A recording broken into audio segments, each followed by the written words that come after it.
مجھے آپ کا ذوق دیکھ کر اپنے کچھ شعر یاد آ رہے ہیں.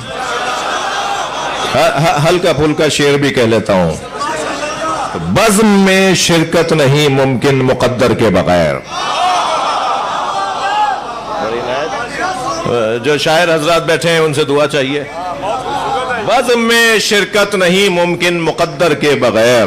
آ غدیری ذوق لے کر بغض حیدر کے بغیر. آ غدیری ذوق لے کر بغض حیدر کے بغیر. شیخ جی ہم سے نہ ہوگی دشمن حیدر کی بات. بھائی شعر کو شعر کی طرح سنیے. شیخ جی ہم سے نہ ہوگی دشمن حیدر. دوسرا مصرع دیکھیے گا. شیخ جی ہم سے نہ ہوگی دشمن حیدر کی بات. آئے ہو دنیا میں کیا تم کاسے سر کے بغیر.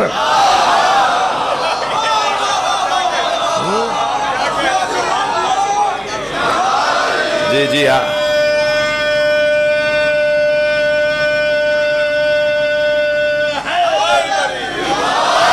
اور جس ایک شعر کی خاطر میں نے یہ دو شعر سنا دیا آپ کو, مطلع اور ایک شعر سنا دیا, وہ شعر ذرا سن لیجئے جو میرے مضمون میں تھا. مارے کا بدر و احد کا سوچ کر تازہ کرو.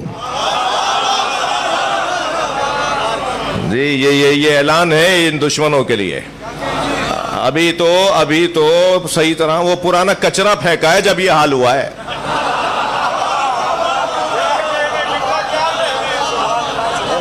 ابھی تو وہ کہہ رہے ہیں ہم نے کچھ کیا ہی نہیں ہے. وہ یہ پرانی چیزیں جو رکھی ہوئی تھی نا 10 سال پرانی, وہ تمہیں ماری ہیں تو تمہارا حال خراب ہے.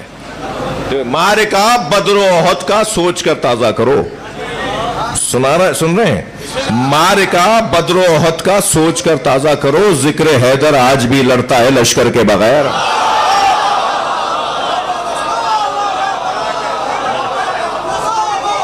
اب آپ مجھے ایک شعر اور سنانے دیجئے.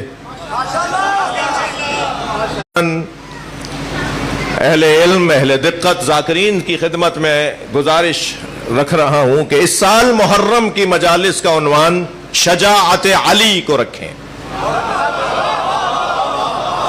مولا علی کی شجاعت کے قصے سنائیں. جی مولا علی کی شجاعت اور بہادری کے قصے سنائیں. یہ ہمارے بعض دوستوں نے ٹوک کر ذاکرین سے موضوع ہی چھنوا دیا کہ کب تک خندق اور خیبر پڑھو گے. خندق و خیبر قرآن میں ہے تو جب تک قرآن ہے پڑھا جائے گا. یہ خندق و خیبر چھڑوا دیا ہم نے اپنے ذاکرین سے. ضرورت ہے کہ اس سال مولا علی کی شجاعت اور مولا علی کی بہادری سنائی جائے. بتایا جائے کہ علی مولا نے میدان میں کیا کیا. لشکر کی بنیاد پر حق نہیں جاتا. فرمایا مولا بتائیے آپ میدان میں جائیں اور سامنے آپ کے بہت بڑا لشکر ہو تو کیا ہوگا. حضرت فرمایا لو اجتماع العرب علی قتالی. یہ لشکر نہیں, سارا عرب اگر مجھے مارنے کے لیے جمع ہو جائے لما ولے تو پشت دکھا کے نہیں جاؤں گا. پشت تو دکھا کر نہیں جاؤں گا. میدان میں ڈٹنے اور جمنے والے, میدان میں ڈٹنے اور جمنے والوں کا قصہ ہے. اور یہ سارا مجمع جانتا ہے کہ ہمارا سب سے بڑا اعزاز یہ ہے کہ ہم اس گھرانے کو مانتے ہیں. سب سے بڑا اعزاز, سب سے بڑی نعمت اللہ کی یہ ہے. جی امام اعظم ابو حنیفہ میرے مولا امام صادق کی خدمت میں تھے.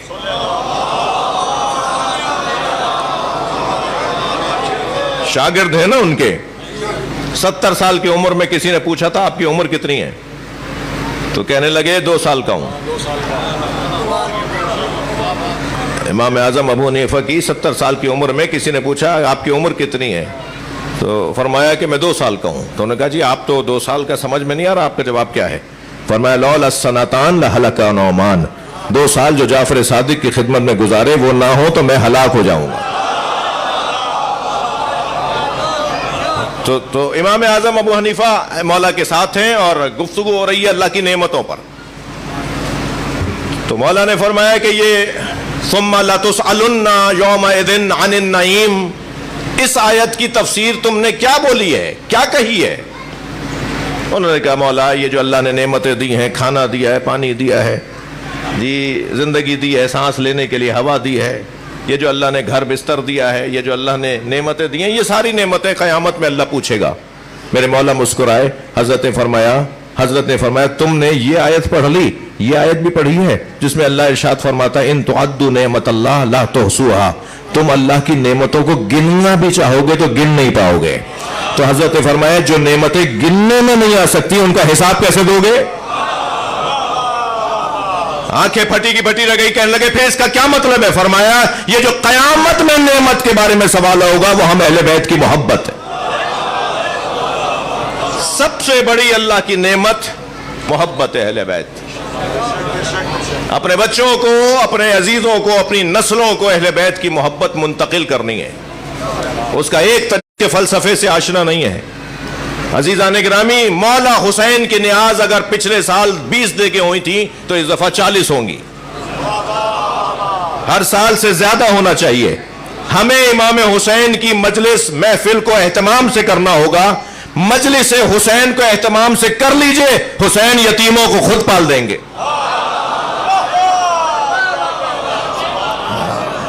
اس عزاداری کے نظام کو مضبوط بنا لیجئے، باقی کام سارے خود ٹھیک ہو جائیں گے۔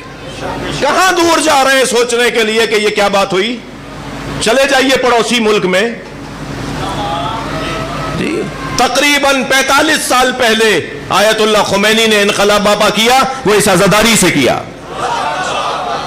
اور 35 سال تک جس نے پورے مملکت کو سنبھالا اس نے اس عزاداری سے سنبھالا۔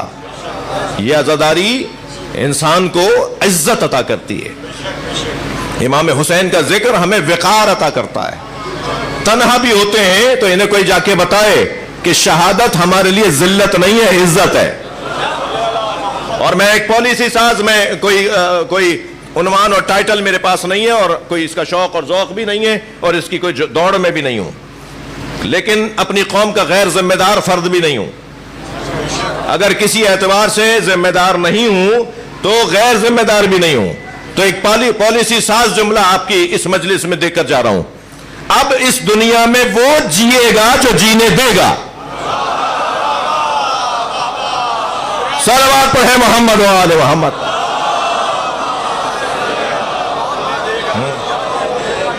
ہمیں غیر مسلموں سے مسئلہ نہیں ہے، ہمیں غیر مسلموں سے مسئلہ نہیں ہے، ہمیں حربی کافروں سے مسئلہ ہے۔ جو کافر حربی ہیں، جو جنگ کر رہے ہیں، جو حملہ کر رہے ہیں، جو مارنا چاہتے ہیں۔ غیر مسلم تو چین والے بھی ہیں، روس والے بھی ہیں، غیر مسلموں سے کوئی مسئلہ نہیں ہے۔ وہ کافر غیر حربی ہیں، وہ ذمی ہیں، غیر حربی ہیں، ان سے ہمارا کوئی مسئلہ نہیں ہے۔ لہذا دور بدلنے والا ہے، مذہبوں کے نام تبدیل ہونے جا رہے ہیں، مذہبوں کے نام بدلنے جا رہے ہیں۔ اب دو ہی نام زندہ رہیں گے، یا دنیا میں حسینی ہوں گے یا یزیدی۔ اب دو ہی، یا مظلوم ہوں گے اور مظلوموں کے حمایتی ہوں گے، یا ظالم ہوں گے یا ظالموں کے حمایتی ہوں گے۔ اور انشاءاللہ یہ دور ختم ہو جائے گا، یہ کچھ ہی دن میں فیصلہ ہونے والا ہے۔ آل فال تو بکنا شروع ہو گیا آج صبح سے۔ وہ یہ باولی باتیں تو پرانا کرتا آ رہا ہے، مگر آج ذرا زیادہ باولا بن ہو گیا ہے، اور یہ نتیجہ ہے اس بات کا کہ دیکھ لیا ہے کہ جسے وہ چاہتا تھا وہ ہوا نہیں۔ اور الحمدللہ کردار اہل بیت کا جلوہ نظر آ رہا ہے، سیرت اہل بیت کا جلوہ نظر آ رہا ہے۔ پوری دنیا میں سنی شیعہ نفرتوں کا خاتمہ ہو گیا۔ 1% تکفیریوں کی بات نہیں کروں گا، جنہوں نے پرانے چیک پکڑے ہوئے ہیں انہیں حساب دینا ہے۔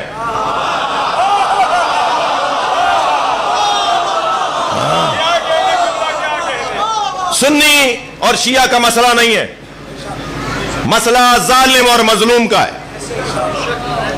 اس وقت مظلوم کے ساتھ جو کھڑا ہے وہ شیعہ بھی ہو سکتا ہے، وہ سنی بھی ہو سکتا ہے، اور جو ظالم کے ساتھ کھڑا ہے وہ شیعہ بھی ہو سکتا ہے، وہ سنی بھی ہو سکتا ہے۔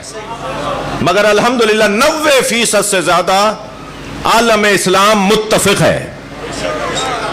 جی آفرین ایک وادی ہے، وادی السلام، جب یہ شہید اس میں پہنچتا ہے تو آواز آتی ہے ہوشیار سنبھل کے بیٹھو حسین آ رہے ہیں۔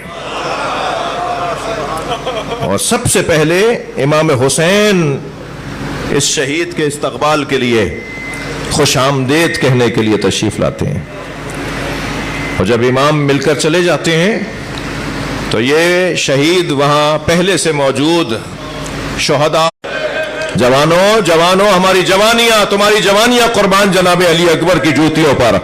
ایک لاشا جناب علی اکبر کا لاشا ہے، دوسرے لاشے کا نام بتاؤں، وہ ہے عباس کا لاشا، کڑیل جوان بھائی کا لاشا، جس کے لاشے پہ کمر پکڑ کے مرثیہ پڑھا، آواز دے کر کہا عباس اب میری کمر ٹوٹ گئی، اجر و کمل اللہ، اجر و کمل اللہ۔ تیسرے لاشے کا بتاؤں نام، وہ ہے قاسم کا لاشا، پامال بھتیجے کا لاشا۔ لاشا اٹھا کر تو لے آئے حضرت قاسم کا، مگر جب بھی لاشا لاتے تھے نا امام حسین تو اس لاشے کی وارث بیویاں کھڑے ہو کر استقبال کرتی تھی، مگر جب جناب قاسم کا لاشا لائے تو ساری بیویاں نظر آئیں مگر اس بچے کی ماں نظر نہیں آئی۔